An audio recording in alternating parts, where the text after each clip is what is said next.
আমরা রয়েছি সন্দেশখালী বেরমজুর গ্রাম কাঠপুল বাজার, যেখানে বারবার বিভিন্ন খবরের শিরোনামে উঠে আসছে, বিভিন্ন রকমভাবে দেখানো হচ্ছে যে রাতের অন্ধকারে পার্টি অফিসে ডাকতেন শাহজাহান শেখের সহকর্মীরা সহ বাড়ির মহিলাদের। কি বলছেন তারা, কথা বলি। এই যে অভিযোগ বলা হচ্ছে আপনাদের রাতের অন্ধকারে ডাকা হতো, না, এটা ভুল, মিথ্যে।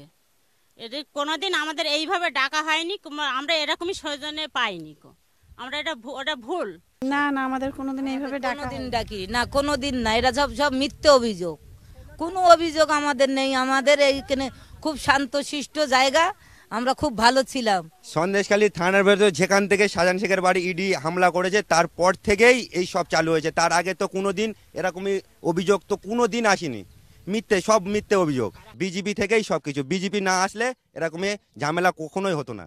আমরা সংবাদ মাধ্যম বাংলা জাগো টিভি গ্রাউন্ড জিরোতে এসে আমরা দাবি করছি না, দাবি করছে গ্রামবাসী যে সম্পূর্ণটাই বিরোধী রাজনৈতিক দলের চক্রান্ত। ক্যামেরায় অরূপের সঙ্গে বিকাশ ঘোষ ও সুমিতদের রিপোর্ট, বাংলা জাগো টিভি, সন্দেশখালী।